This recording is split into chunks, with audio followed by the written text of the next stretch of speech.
Hi friends, welcome to our channel. ఏపీలో కొత్త rain alert వచ్చింది. అలాగే చూసుకున్నట్టయితే బంగాళాఖాతంలో మన అల్పపీడనం ఏర్పడుతుంది అన్నాం కదండి, అది ఏర్పడిందా లేదా, అలాగే వాయుగుండంగా మారే అవకాశం ఉందా లేదా, అసలు వర్షాలు ఉండే సూచన ఉందా లేదా మన వీడియోలో తెలుసుకుందాం. మరింత ఇన్ఫర్మేషన్ కోసం మన వీడియోని లైక్ చేయండి, షేర్ చేయండి, సబ్స్క్రైబ్ చేసుకోండి. మీరు చూసుకున్నట్టయితే మన గత వీడియోలో ఆల్రెడీ చెప్పుకున్నాం, 21 నుంచి 26 తారీఖు లోపు వర్షం అనేది ఉంటుందని, తుఫాన్గా మారిందండి. అలాగే చూసుకున్నట్టయితే రాష్ట్రంలోని పలు జిల్లాల్లో వర్షాలు పడతాయని రాష్ట్ర విపత్తుల నిర్వహణ సంస్థ చెప్పిందండి. మీరు చూసుకున్నట్టయితే అలాగే వాతావరణ శాఖ ఏం చెప్పబోతుందంటే, బంగాళాఖాతంలో ఏర్పడిందని అల్పపీడనం మీరు చూసినట్టయితే అది 22వ తారీఖున ఆగ్నేయ బంగాళాఖాతంలో ఏర్పడిపోతుంది. అలాగే అది ఏర్పడి అవకాశం ఉందంటున్నారు. ఒకవేళ అది ఏర్పడిందంటే 24వ తారీఖు నవంబర్ నెలలో, అంటే ఈ నెల 24వ తారీఖు నాటికి వాయుగుండంగా మారే ఛాన్స్ కూడా ఉంది. అది కనుక మారితే కనుక మనకి తుఫాన్గా మారి కంపల్సరీగా వస్తుందండి మన దక్షిణ కోస్తా జిల్లాలకి. అలాగే చూసుకున్నట్టయితే ఏ ఏ జిల్లాలో పడిపోతుందంటే, మన ప్రకాశం, నెల్లూరు, తిరుపతి జిల్లాలో అక్కడక్కడ తేలికపాటి నుంచి మోస్తరు వర్షాలు కురిసే అవకాశం ఉందంటున్నారు అని వాతావరణ శాఖ చెప్తుందండి. మీరు చూసుకున్నట్టే అంటే ఈరోజు తేలికపాటి వర్షం ఉండొచ్చు.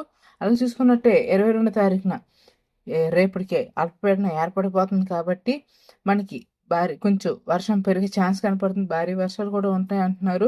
చాలా జాగ్రత్తగా ఉండాలి, అప్రమత్తంగా ఉండాలి.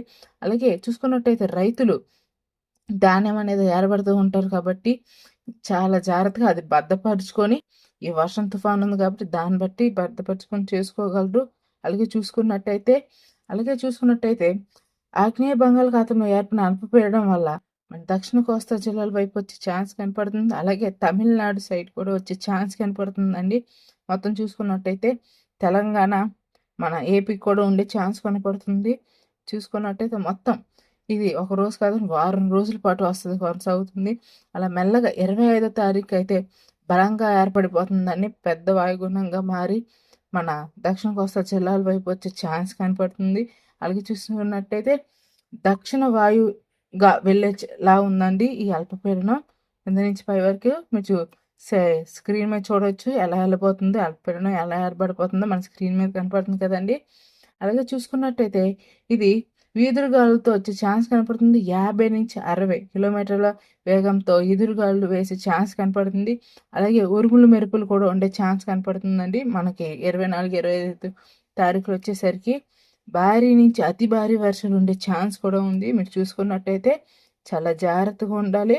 అలాగే వాతావరణ శాఖ ఏం చెప్తుందంటే, ఇంకా పలు ప్రాంతాలు పెరిగే ఛాన్స్ కూడా ఉందండి. ఇంకా కింద కేరళ అటు సైడ్ ఆల్రెడీ ఇప్పటికి పడుతూనే ఉంది. అటు సైడ్ ఇంకా అటు నుంచి వచ్చే ఛాన్స్ కనపడుతుంది అంటున్నారు. మీరు చూసుకోగలరు, తగిన జాగ్రత్తలు తీసుకోండి. అలాగే ఇప్పటికి ఈ చలికాలంకి చలి ఆ అల్పపీడన ఏర్పడడం వల్ల వాయుగుండంగా మరి తుఫాన్ వస్తుంది కదండి. ఈ తుఫాన్కి ఇంకా మరింత చలి పెరిగిపోతుంది. ఈ చలి వల్ల కొన్ని కొన్ని జిల్లాల్లో డిసీజెస్ కూడా పెరిగిపోతున్నాయండి మీరు చూసుకున్నట్టయితే. అలాగే చూసుకున్నట్టయితే తమిళనాడు సైడ్ అటు వర్షాలు పడుతున్నాయి కదా, అటు సైడ్ ఆల్రెడీ ఒక డిసీజ్ వచ్చింది అంటున్నారు. ఈ దగ్గు, జలుబుల వల్ల ఒక డిసీజ్ అలా స్ప్రెడ్ అవుతుంది అంటున్నారు. ఎందుకంటే కొంచెం అటు నుంచి ఇప్పుడు అయ్యప్ప మాల వేసుకున్న వాళ్ళు శబరిమలకి వెళ్తూ ఉంటారు కదండి. అలాగా మొత్తం అన్ని స్టేట్స్ నుంచి రావడం వల్ల కొంచెం ఆ డిసీజ్ కూడా వస్తుంది. చలికి తోడేయడం వల్ల చాలా జాగ్రత్తగా ఉండాలి. చూసుకున్నట్టయితే చాలా అప్రమత్తంగా ఉండాలండి. ఈదురుగాలు కూడా వేసే ఛాన్స్ ఉంది. భారీ నుంచి అతి భారీ వరకు వర్షాలు కూడా ఉన్నాయి. ఇంకా ఆ టైంలో ఇంకా ఏ జిల్లాలో పడొచ్చే ఛాన్స్ ఉందో మన ఛానల్ని చూస్తూ ఉండండి. మరింత అప్డేట్స్ ఇస్తూ ఉంటాము.